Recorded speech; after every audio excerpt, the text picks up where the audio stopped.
Hey folks, George Leoniak here. I'm back with another video with new geometry.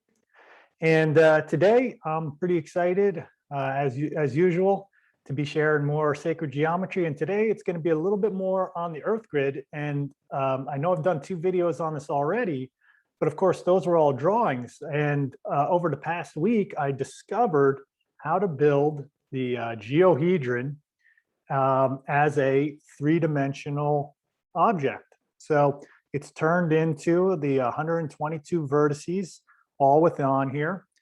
These points are labeled. I'll get into the video and describe how this relates to the current Earth grid that's out there, that's been represented. I'll talk about that as well.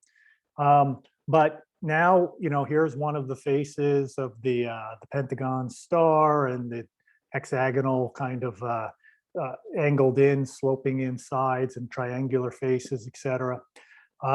But anyway, I was pretty thrilled to be able to make this, and I believe it's a highly advanced form that incorporates a lot of the platonic solids in here. I'll describe in the video. Now, this video is going to get into a lot of other elements that I've kind of brought to this, because it's been a week of thinking about the spirals, the phi spiral, the crystal spiral, relating it to this geohedron structure. And of course, this is going to relate to some more on the dynamics of the sphere around us, the energy body, how the Earth is related to our energy body. And so, yeah, join me for this adventure. I've got the slideshow prepared, and let's jump into that and work our way through it. Okay, so this is what I was showing you just a little while ago. Now, like I said, I did 2 videos on this previously. One that expanded it to 81 great circles. And, all these vertices give you many circles, maybe more than 81, maybe 120 great circles on there. I haven't really spent a lot of time trying to connect all the dots. More or less, in this video, I was pretty excited just to be able to build the structure. As you could see, how this overlaps and overlays like this kind of hexagonal shape right here is right here on the sphere. Now, it's a little bit different in size because we're dealing with the sloping surface here of the photograph. But of course, this is 1-for-1. I took this design here, this image, and this basically used all the points on this to create this. All the angles, all the measurements are all right contained within this one view of this drawing. And just a little bit of a review of how I kind of even came to this form, because it was quite a journey to discover. I started out, this is the 62 vertices of this biscribed dodecahedron. Now, the Earth grid as it stands right now, the way that most people look at it, has these vertices, these main key rings that are kind of going around the Earth here, and the main 62 vertices that are on the surface of the Earth. Now, I continue to update that by adding in 5 cubeoctahedron. Now, this is all the cubeoctahedron kind of in a compound type of structure here. But one of those cubeoctahedron, which of course this is the one that Buckminster Fuller, said that the inside, all the outer edges were the same as that going to the vertices to the central point. So this is your 12 around 1 structure. So you got 1 vertex in the center and 12 vertices all around it. So, that's 5 of these, and that's what gave this inner small little pentagon shape that's in the middle. Each of those locations, each of these little vertices right here, which are now going to create the star off of that, each of those was one of these contributing cubeoctahedron to give 1 vertex per the 12 pentagonal faces to round out the rest of the structure. And I discovered that you could combine this form and this with the icosahedron, to create this 240 face, 360 edge structure. But you could also just create this form, the dodecahedron, which is, I talk a lot about in part 2, which is basically the cube, the octahedron, and the cubeoctahedron all united into this form in a biscribed way so that all the vertices are touching the outer sphere.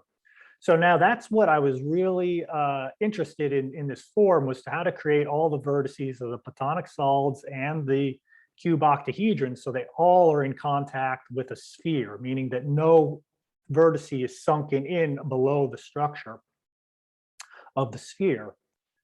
So you could take 5 of these and just add in the icosahedron, and then you'll create this structure. So it's really 5 dodecahedron plus an icosahedron, and that is 122 vertices, 240 faces, 360 edges. Now, in my previous slide, the very first one that I did on the Earth grid was, this was a slide that was in there. And at that point, I hadn't introduced the cubeoctahedron in there. But as I was doing this, it was interesting because I noticed that you have fire, earth, and ether, the tetrahedron, which was related to this tetrahedron cube dodecahedron. Those are all the red points that are contributing to this overall structure that we're looking at on the surface of the Earth. The water icosahedron were the 12 blue points.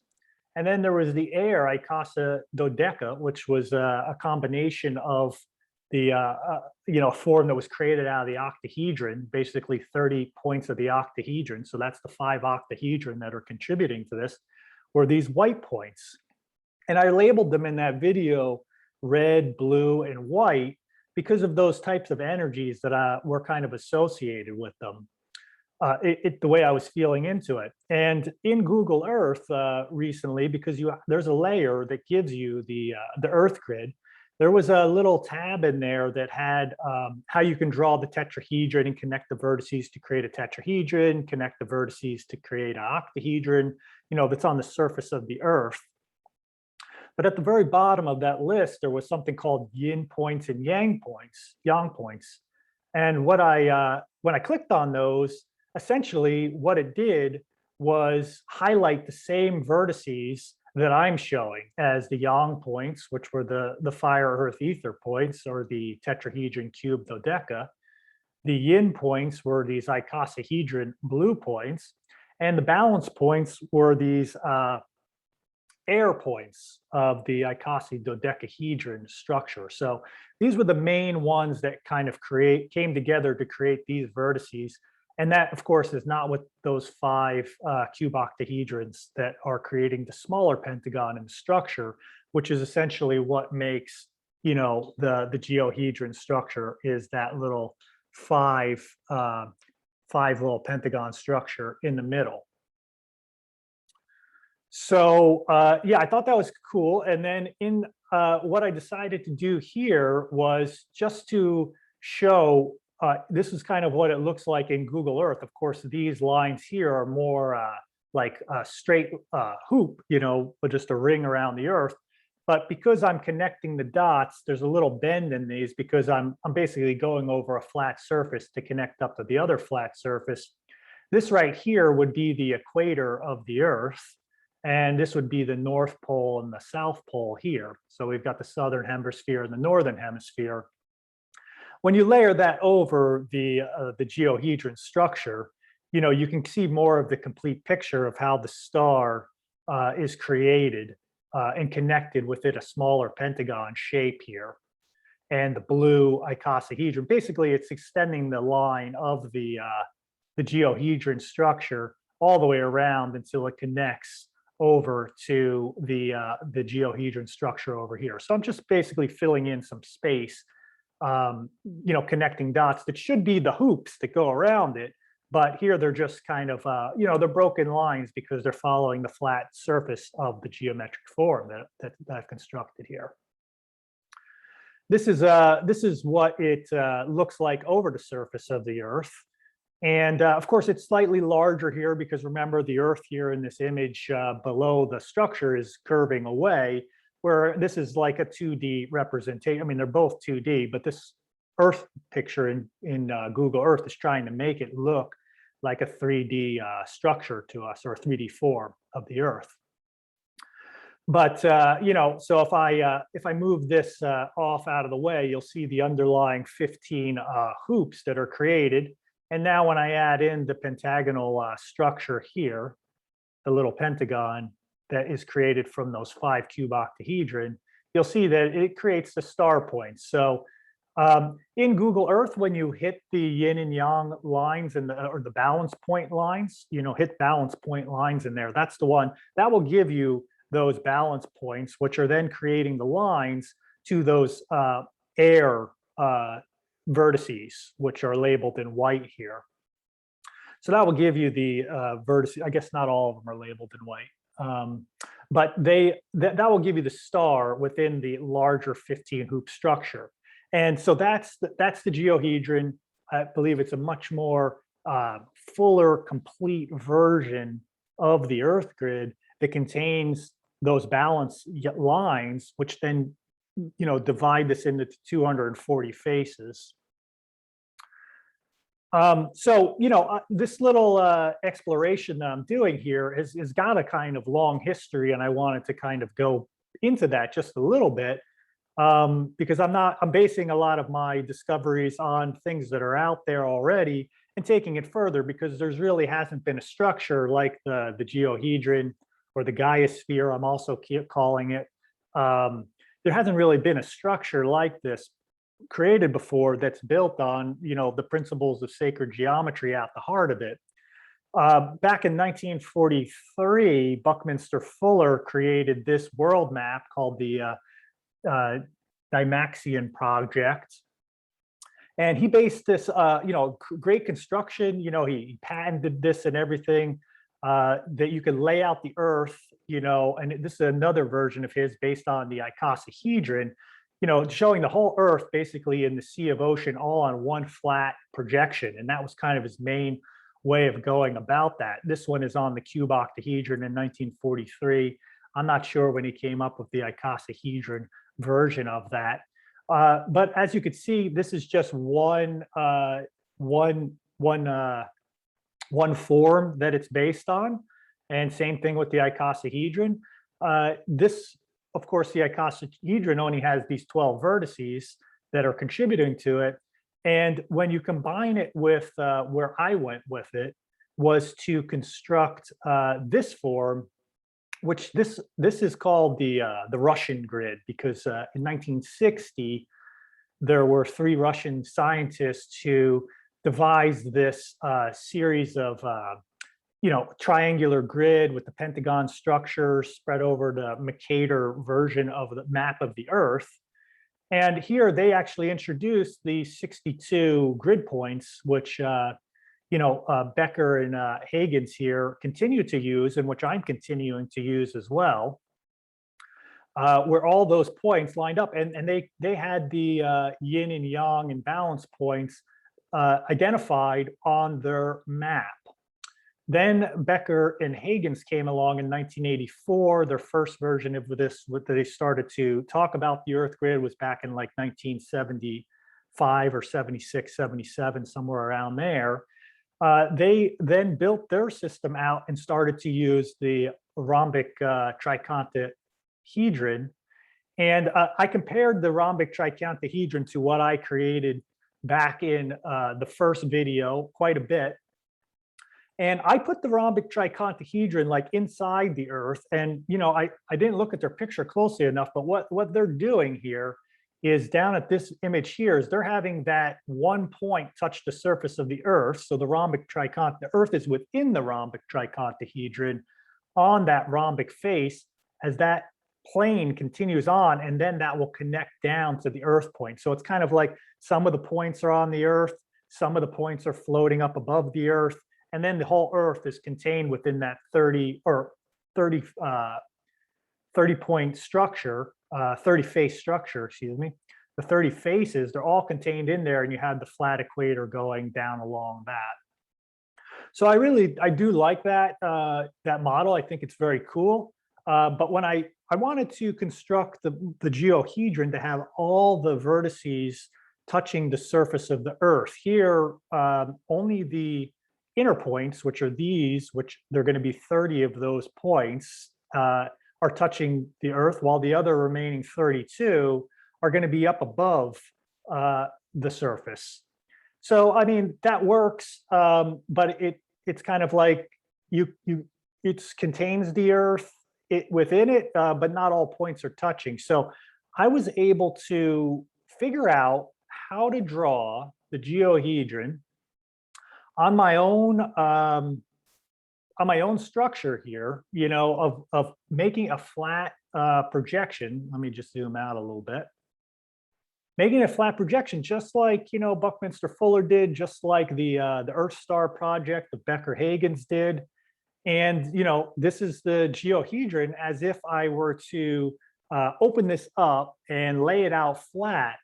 How I did this and was in Google Earth, because my coordinate system here of the 62 points, I could basically just hand draw this and follow the lines based on where these vertices are and where they cross the triangular structures, and do a fairly accurate job of constructing the Earth. All you'd have to do is cut this out and fold it up to create what I'm holding in hand. Now, this would be a, you know, an 8.5 by 11 piece of paper, very small. I started to do it, but I decided, you know, that's just too much, too small. This would have to be cut into larger panels. So, you know, what I'm interested in, where I'm going with this, is to really introduce this at a much bigger scale than my little videos here that I'm sharing with you. Figure out how to, you know, partner with some people who have some skills, cartography skills, or larger mapping skills that I have. Figure out how I could do, just like Buckminster Fuller and the Earth Star project with Becker Hagens, how to lay this projection out and really create this that's something adults or kids can build, get this into different classrooms, because there's so much sacred geometry contained within this structure that teaches much more about the inner structure than just the outer points that are on the surface of the Earth. And I believe it's a really fantastic educational way to introduce a large variety, a lot of people to sacred geometry, you know, of all ages. So that's where I'm going to be going with this. You know, it led me into some further research to just check out what people are doing, more recent, you know, discoveries that are being made that are continuing to move forward with this. You know, I haven't seen what I've created. That usually happens with a lot of my other material that I've done, you know, some of it at least. But this one kind of stands alone, the geohedron. I haven't quite seen that, but there's another group here, this Uber engineering group, who is mapping the Earth out in a hexagonal system for information processing. And they realized, you know, right away in their design that you can't just tile the whole Earth in hexagons. You have to include the pentagon within this. And it says right here, just like the structure I'm showing you here, is that you need to introduce 12 pentagons, one at each of the icosahedron vertices. So the Earth that they had to work with was the same model that Buckminster Fuller went with, the same one I'm presenting. They tried to place all those vertices in the water, though. As I started to examine their map, here's one of those pentagon faces.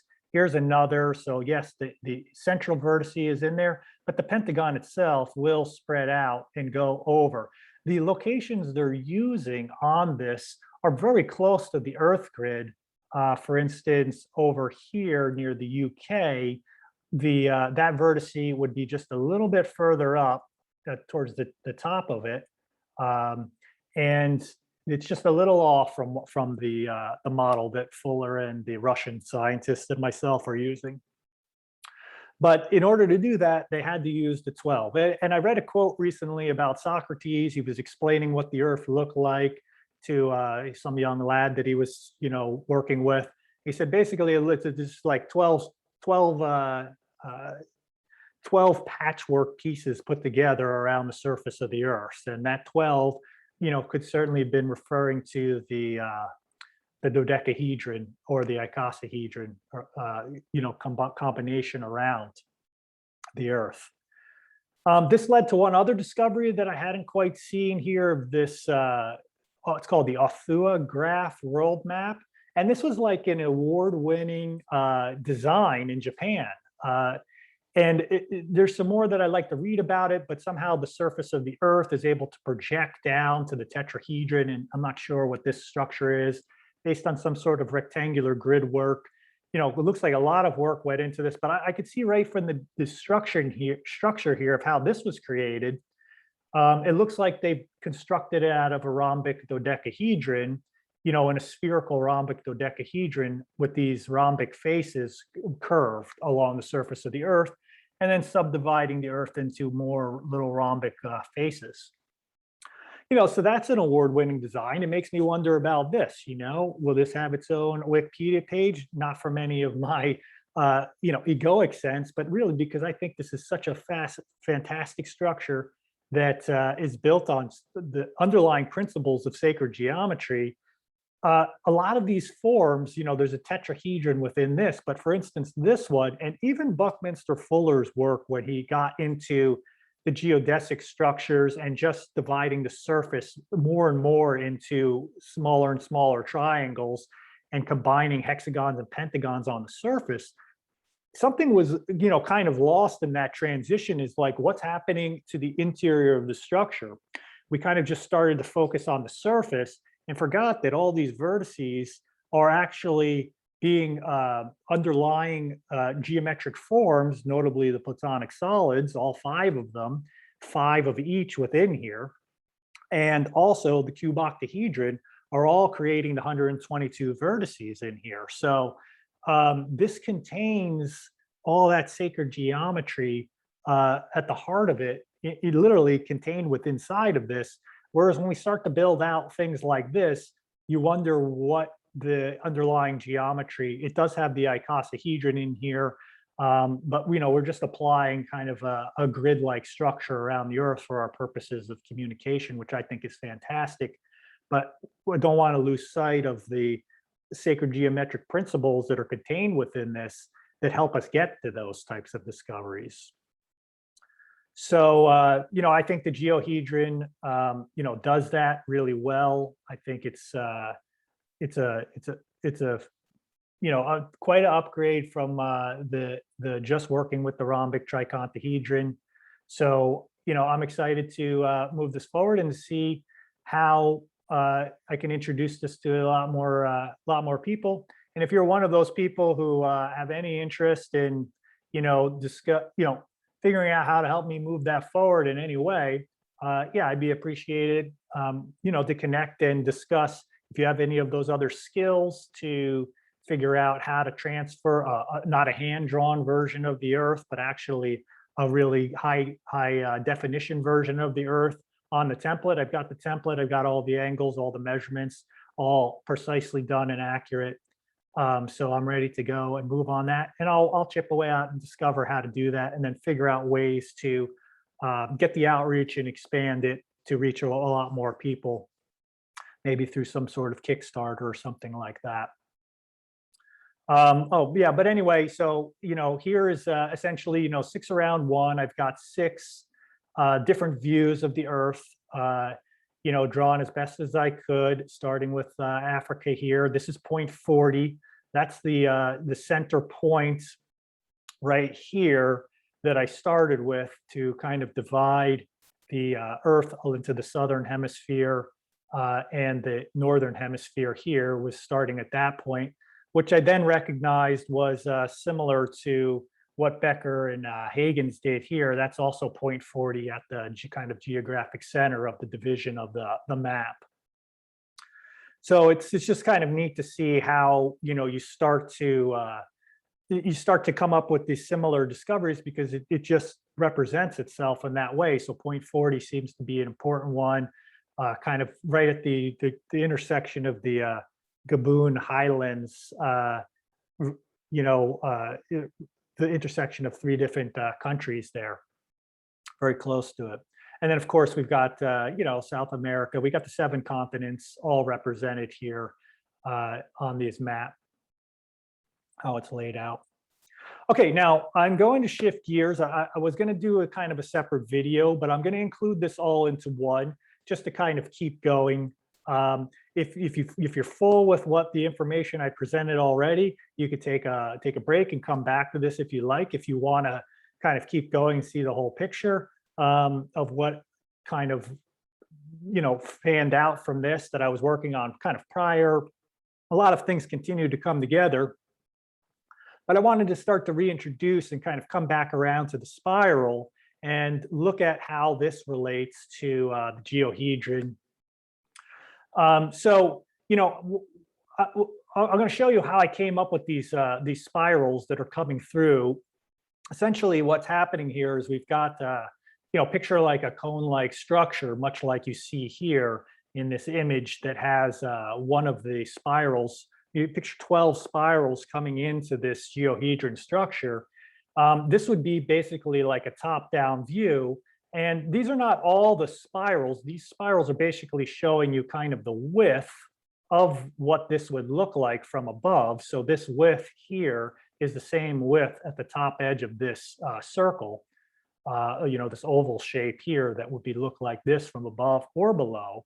But if you were to kind of look down that column from above at the center of the dodecahedron that's within the Earth here, this would be the vortex spiral energy that's going in there. Now, these are all based on golden ratio spirals, and this is kind of what it would look like if it were, normally we see the golden spiral kind of as a flat representation. This is what it would look like from a side view. Now, I've got some images that are going to show you what that looks like. Okay, so this, before I get to those, I'm just showing you again, this is just if we isolate the dodecahedron in there. As you could see, one of the dodecahedron faces here, just like here, has this kind of spiral energy. So picture all those around this dodecahedron having those, or maybe just 2 of them being more prominent. So this is the same size pentagonal face that would be flat across here, just showing you how that kind of fits into that sphere that's within this cone structure. Now, I've talked about this a lot in the earlier videos. This 63.4 and 58.3 degrees are very important degree angles, not ones that we often focus on, but those are the ones that are going in from the dodecahedron into this circle that's in the dodecahedron, down into the center and meeting at the center of the dodecahedron. So basically, we got a 12 around 1 type of structure here. We normally think of 12 around 1 with the cubeoctahedron, but 12 around 1 is also represented with the dodecahedron quite simply because we're just dealing with the 12 pentagonal faces meeting at the central point. Now, back to those angles. In previous videos, I describe my discoveries with the phi yantra, how every single triangle that's that shape is actually a pyramid, the Great Pyramid, a phi-based Kepler's triangle pyramid. Each face of that is, if you just look at the face and put it down flat, that's the dimensions that would be a face of the pyramid. So in earlier videos, I showed, there's a very short one, maybe just a couple minutes long, that shows how I fold up the pyramid based on these size triangles, 63.4 at this here, the 58.3 over here. You fold up 4 of those with a base of 2 inches, and you've just created the square root of phi at the center of that. So this whole structure, those angles give you that. And then we have this phi-based spiral at the top going down into the center of that. So how did I come up with those phi-based spirals that I'm showing you here? Well, I visualized how this would work out if you take the golden spiral here as we normally see it flat, And we start with, kind of the first cube here, and pretend we're starting at this bottom corner, and we kind of just work our way up and match all the places where the larger and smaller squares are in there to kind of create how that spiral. You have to picture this kind of like, this one is now coming towards you, now it's going away, from the front corner to the back corner. This one now is coming up and around, touching over here, and going all the way through that structure, coming out, all the way at the back corner of this one. So, picture this corner right here close, this one's far, swooping in, this one here coming towards you. So this curvature is coming towards you. Now swooping, now it's going to come arc back away to this back corner. Now we're way over here on this edge of the cube, and then it's coming back over to here. Same, now I realized there was two views of that. You could have it oriented like this, which would give you a spiral that, as they emanate from the same spot. This would also now show that the spiral, continues out in this direction further. So same thing, I'm not going to walk through all the connect the dots. If you want to pause the video and can kind of check out and just visualize this. Okay, I'll do the connect the dots. This one's coming towards you. This one's now going away. This is kind of the inner curvature of the spiral as it hooks back to the farthest end. And now it's looping back around. And now the spirals come back and come towards you.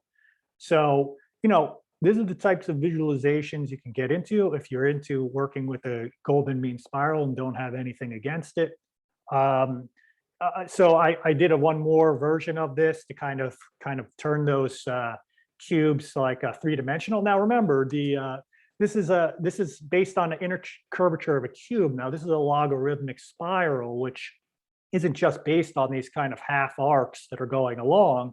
So that this flat representation is, but as we kind of go through and connect the corners of the cubes, now this cube here looks a little funny and out of place, but this is where this back edge of the cube, these dotted lines, they kind of connect there and they loop up and connect to the front edge of this cube. So right here, we are now coming back around to the back edge to connect to the front edge of that cube. So that cube right there, representing this swooping towards you and now coming up to the front edge of the cube here. Oh, excuse me, that's this one here. And then it's going to kind of descend back and connect right back over to here as it kind of arcs back. And now this will be the last little cube that's in there. So I just went to 1, 2, 3, 4, 5 cubes there. 1, 2, 3, 4, 5 cubes.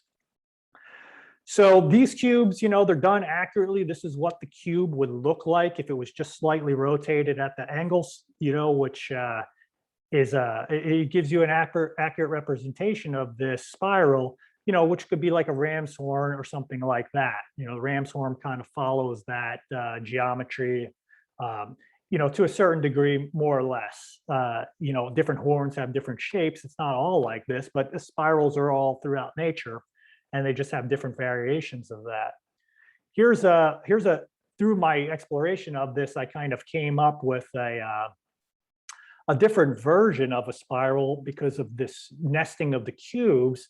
I just decided, well, let's just see if we just put it all on a flat surface, just like if this were flat on the ground. So if you were to look, if I just slid this and tucked it down underneath here, this is what you'd be looking at, but yet the spiral itself does the same type of flowing curvature as it goes around.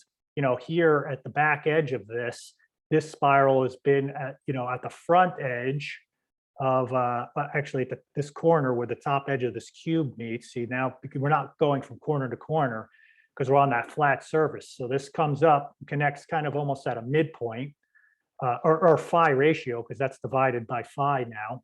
So this is going to kind of come up and then it's going to swoop over to the back edge.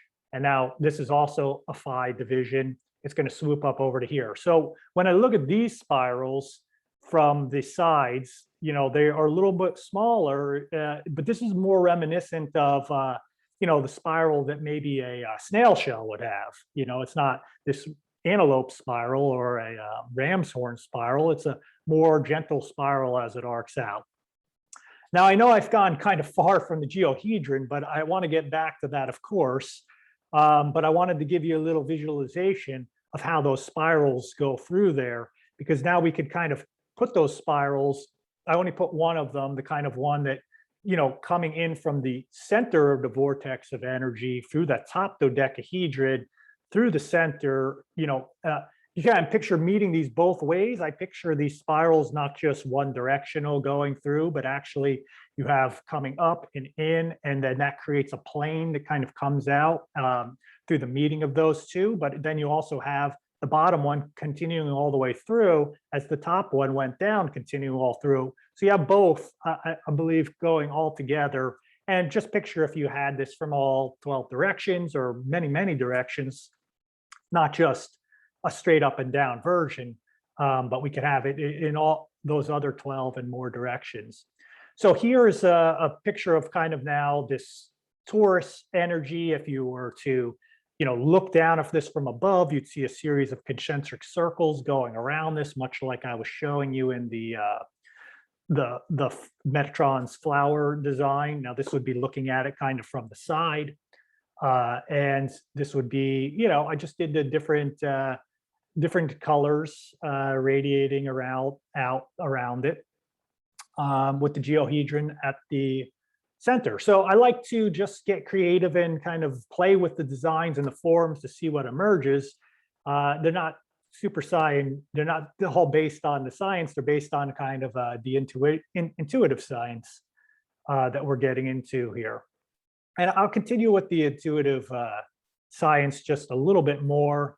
And, when I started to create that, I was reminded of an image I saw quite a while ago with Trinvalo Melchizedek's book.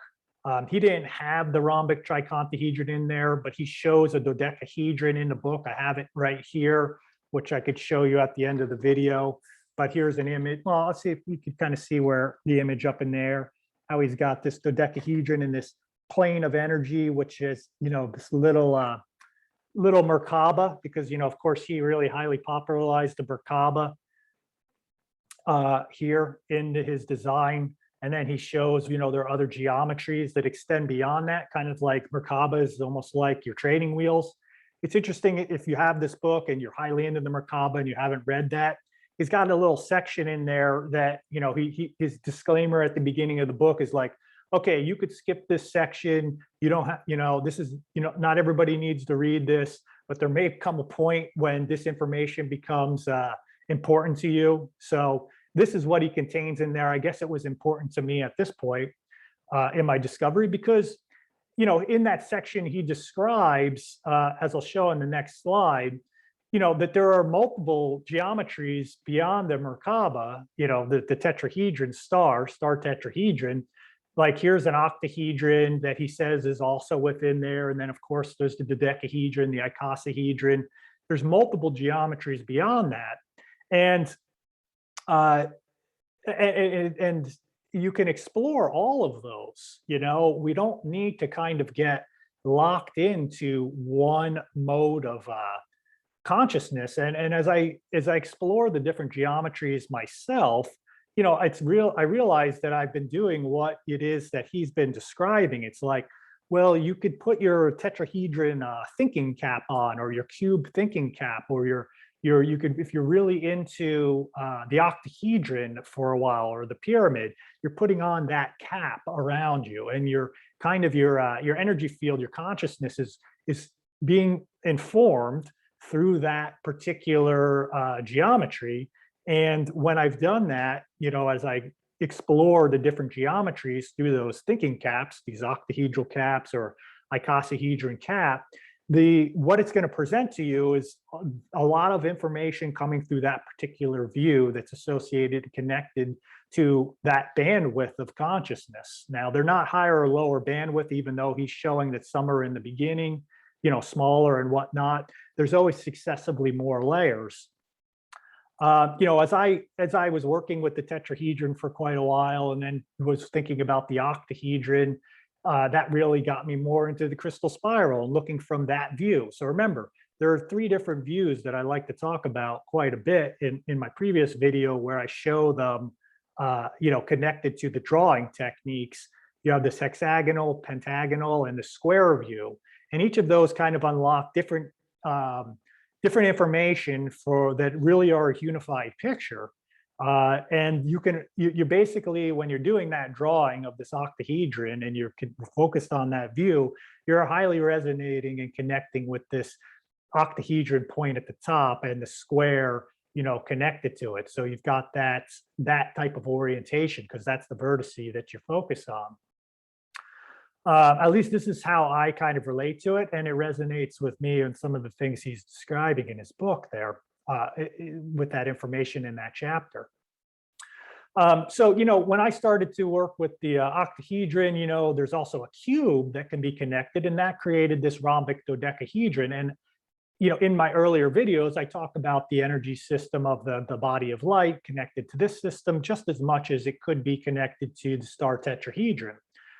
So as my evolution kind of went on and just putting on different caps, as I'm so calling them, the dodecahedron, although I've showed it here, was not really one that I focused on too much because that's really one cube of 5 cubes within this. So, I tended to focus more on this structure of the dodecahedron, really just being more of a representation, being more like this in a compound with the icosahedron here.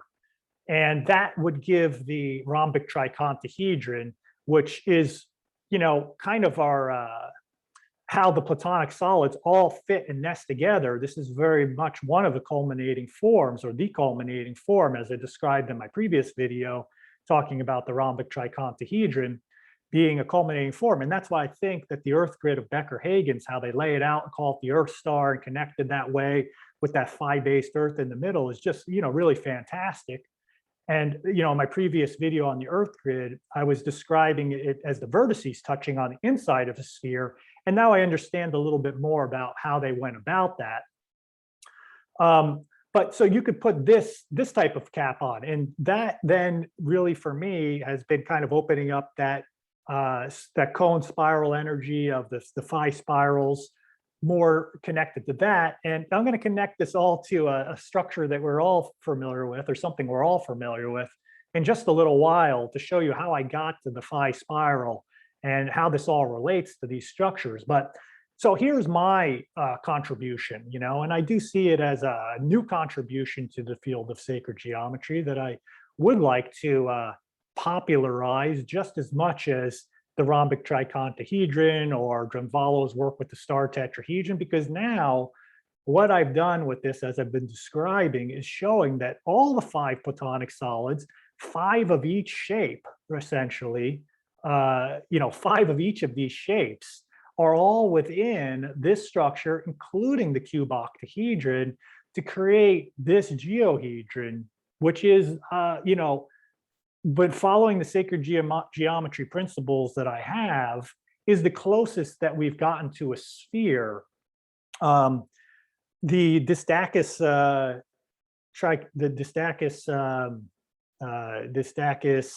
not the dodecahedron, the other one, Distachus, the 62 vertice one. That one has gotten close, but even the way it's done, like on the 120-sided dice, it's right over here. Let me see if I can grab it. This 120-sided dice of the Distachus dodecahedron is 120 sides, but really, like I've been saying, all these other vertices that are on here, besides the icosahedron point. So there's really only 12 vertices of this 120-sided shape that are in contact with the sphere. So essentially, it's an icosahedron with the subdivisions happening on the surface of this. So there's been these like rules that we've imposed upon sacred geometry that says we have to have all the triangular faces be the same size or roughly the same size, and then it fits into some category of an Archimedean solid or a Catalan solid. Maybe we've just put too many restrictions on ourselves in our discoveries. For instance, I've got 5 different edge lengths in this, and different size triangular faces, created on the 3 different size triangular faces. And I don't have any problem with it, because what it allowed me to do essentially with this form is to allow those other vertices to touch the surface of the sphere. So now that we've actually created more of a sphere rather than something we're saying is close to a sphere. And by doing that, it's now created a 240 face structure where this is only given us 120 faces. So not that the amount of faces is like, ooh, wow, that's great because it has more. Bigger isn't always better for sure.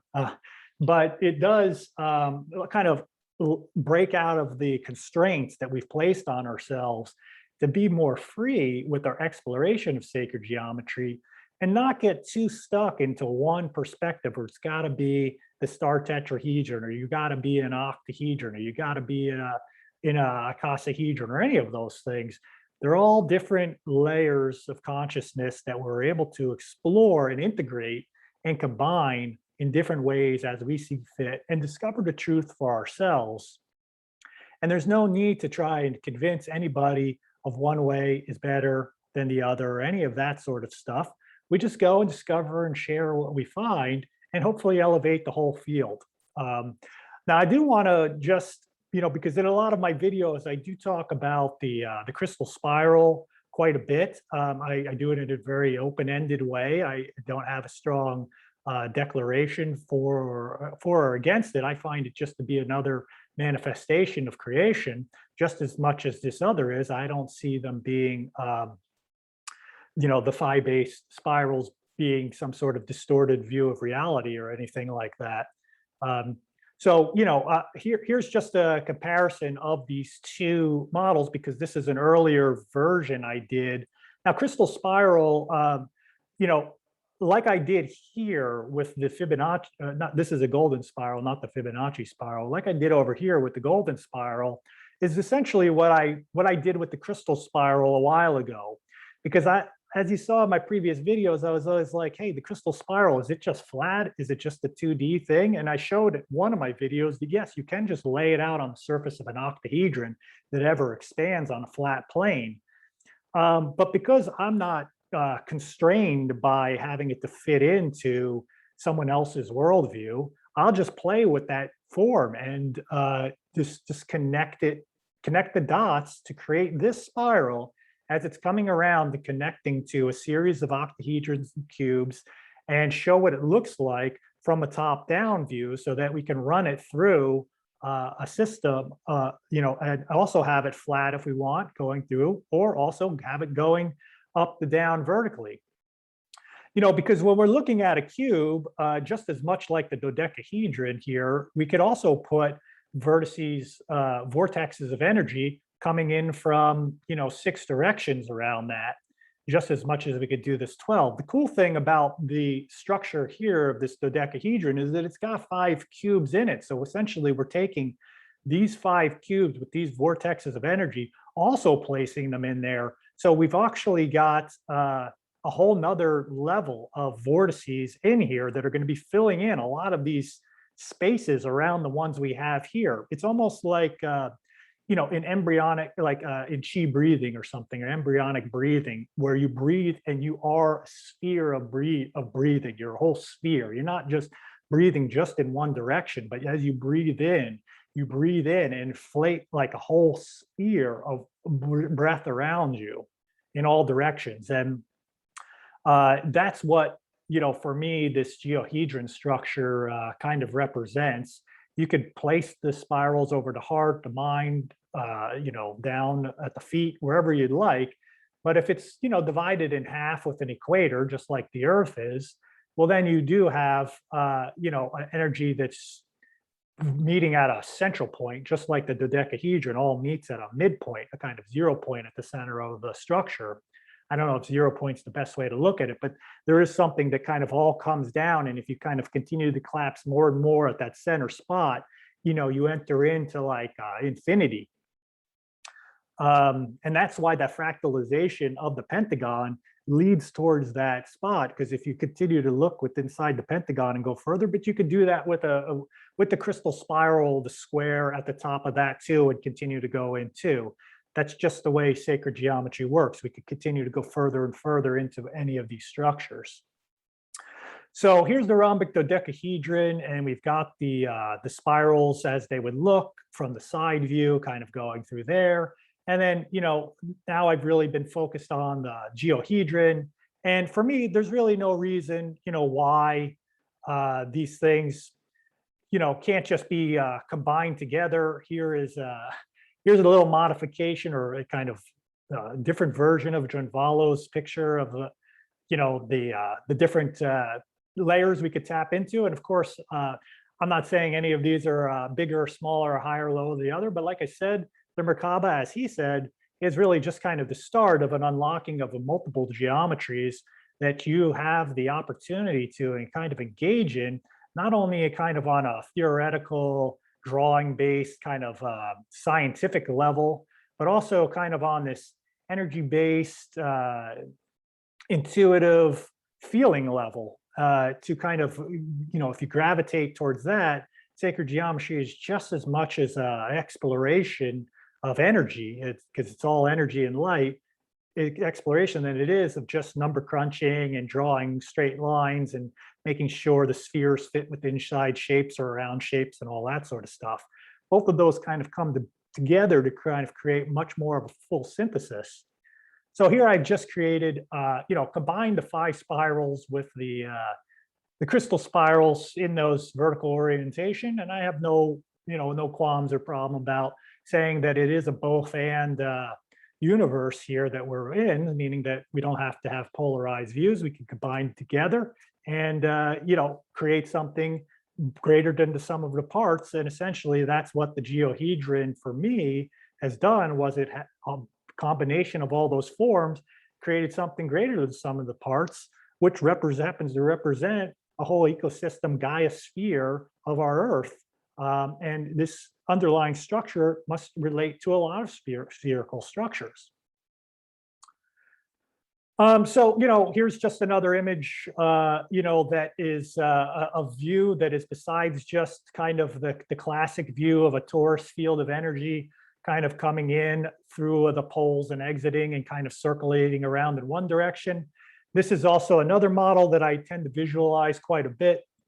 It's really a double torus type of structure with a north pole and a south pole that meets in the middle and then kind of creates that horizontal equator, much like the Earth has an equator, which as if you look at the Earth and study the flows of air currents on the Earth, you have warm air and cold air moving along a descending and ascending version that kind of meets the equator and circulates back up. Meaning while there's some mixing that goes on here, which means that some of this current from this will flow in and then start to contribute to this one. So you get a figure-8 motion going through this.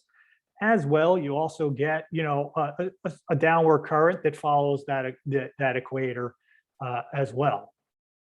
So I think that's another model of the torus that is incorporated into this. And I'm sure that there are other researchers or sacred geometers or intuitive people who could just follow it, feel into that. But the interesting thing here is that our geohedron structure, because it's the closest thing that I've seen to a sphere, other than the geodesic structures like Buckminster was working with, like I said, which kind of lost a little bit of the internal geometries that I've been working with, because it just really went to the surface of the sphere, and they do create points along a sphere. These have very specific points for very specific underlying reasons.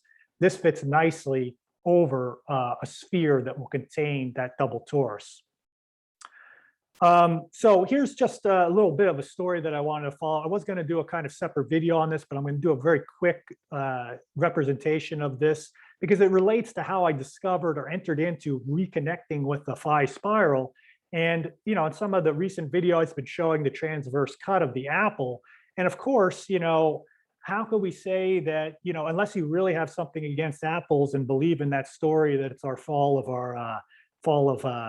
Adam and all of that, and want to give credence to that story, I think we're just going to have to rewrite all that story to really understand that this isn't our fall, and it's not all connected to this doom and gloom scenario that we're separate from God. As I show in my previous video of how I show that this phi-based relationship starting from the beginning is actually showing us that we've never been separate from God. We've just liked to kind of create some story that is no longer needed. But anyway, so cutting this apple in half here shows that we've got, what I noticed here was we've got these other dots that are around the apple. Cut an apple in half yourself. And in Marshall Lefferts's book, he also cuts an apple in half, and he does something similar to that I did here. I'll show you in a second. And in my previous video, I said it'd be very tough to construct spirals on this, but the apple was what showed me how to do it, how to create spirals. And it was related to these dots, which are a decagon geometry. 10 sides are on here. In other images, I showed how I could draw the different platonic solids within this kind of shape. And then you've got the 5-star at the middle here. So we've got this 5 dots, 5-star at the middle. And then from that, I was able to place the golden spiral over top of that, in addition to the golden rectangle. And, I just put it over it just to see what would happen. And interestingly, the golden rectangle connects, of course, there's many different size apples, but this is just one apple that I cut. I didn't do like 50 apples to get the best one.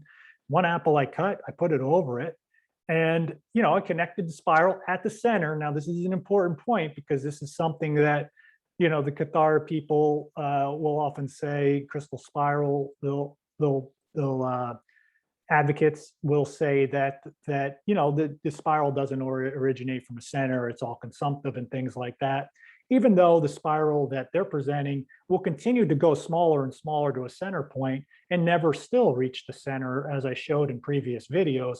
It's only a kind of like an optical illusion because you eventually get to smaller and smaller squares.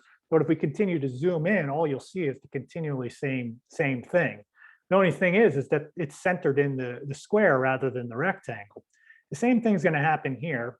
Is that this originates from some place and it continues out, and it actually follows the curvature of the seed, the inner seed, where the seed is in this little seed pod, is where the crystal spiral, not the golden spiral, kind of follows that edge. And then what happened was kind of phenomenal to me, was that it actually continued its arc and connected with those outer dots. At least 10 of the 9 of the 10 were. This one was kind of an outlier, where this one kind of forked a little bit, has a fork in the apple because something else was taking place. But here it connected and went through that one, continued all the way out to the outer edge of the apple. So I was like, wow, that's pretty amazing. And of course, in Lefferts's book, I went in there and looked at it. And sure enough, I examined a lot of the spirals that he laid over the apple, and a majority of them are also connecting through that little decagon structure there. The little decagon dots that are around that, all originating from a central spot of the spiral. Now here's the crystal spiral over top of that, just to put it in here. And of course, we'll just fit the square into the apple. And, we'll follow the spiral projection of that one. And of course, it's not based on the decagon, pentagonal geometry, it's a square. So what that will do is it'll miss all those locations. It will still end at the end here, but it's not following the symmetry that's presented just in an apple. So I guess, the apple, as it is already by many people, considered a fallen structure. So if you want to eliminate apples from your diet, that's fine. I don't believe it's a fallen structure. I just believe it's part of more insights into the mystery of God's creation here. Not from just a knowledge-based place, but from really gathering some insight and some real wisdom to the connectivity and the relationship to wholeness that these things represent. And that's why I say you just have to discover this stuff for yourself. Each of these geometries are like doorways of entry, whatever one gravitates to or gets pulled to. But when you do that, just have an open heart and open mind to really explore the full spectrum of what's possible. And don't get too narrow-minded, too micro-focused on any one perspective, because we're missing the whole picture. Unless, you have strong belief systems that really you want to support, and that's totally totally fine too. So anyway, so then I did the five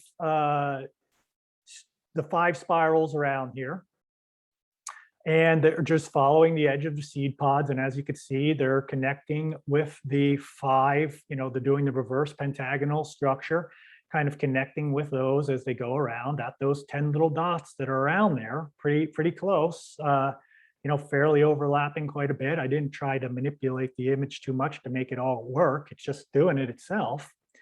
And those will continue out. And then, I just took the same image and just rotated it over top. And now essentially this is the same image that I was showing you at the top of the decagon structure of the dodecahedron. That was the spiral that we were looking at way back here. And this is how I came up with the spiral, was doing that first to get to this. And then extrapolating and showing how these spirals would look, kind of going through the whole central core. So it basically means that the apple provided some clues to the mystery of how those spirals look like going through the top of the vertice of the top of the apple, which in itself is a representation of a torus type structure. Just once again, I love this image and I'll use it again. I decided to take my LO divided by VE equals the phi, which is 1.618. So LO is the blue circle, L to O is the diameter, V to E is the inner circle. Here is the 5-pointed star fitting over the central apple. Here is the, this is right here is also where the 10 dots are. And then the outer circle here, this light blue one, is in phi relationship to this inner circle where the 10 dots are. And this circle is in phi relationship to the inner circle where the star is. So the apple itself, at least this apple here, as cut in half transversely, is representing 3 levels of phi relationship, as above, so below, all throughout this structure. And this was the root drawing in my previous video that talks about the 3 views, can draw all 3 views of the platonic solids, meaning from the vertex, from the hexagonal perspective, the pentagon view, and the square view, all based on this one simple drawing, kind of contains all the links. And that was the doorway that led me to discover all the things that I'm sharing with the relationship of the geohedron structure to essentially create something like this. So all the things kind of came together to create an overlap, to create the 6 around 1 views, 7 continents, one in the center, 0.40 here to Africa. It doesn't have to be Africa, you put whatever you want, but all of them relate to this structure, 6 of them around the one, with love at the heart of this whole structure, and within, all the levels of sacred geometry that we can explore. So yeah, that was quite a meandering path, quite a different variety of information in there. So I hope you appreciated that. And like I said, I'm really thrilled to kind of bring this structure out and get more attention around it, because like I said, it contains so much beautiful sacred geometry in it. It's connected to many different structures that were within it. And it kind of, it's a culminating structure, like this is like my PhD type structure, to really just create a polyhedron, because they're so difficult to create anyway, to come up with a structure that is K and EW, because I do believe that this is just the process of me remembering and intuitively being following the intuition and the guidance to make all these little connections to come up with this. So, I'm just thankful to have the opportunity to share this. I hope you appreciated the video, and much love to you. And we'll see what's around the next corner for me with where I'm going as I continue to kind of synthesize this. As it expands, it continues to go deeper and expand exponentially at the same time. So Yeah, thanks again, and peace.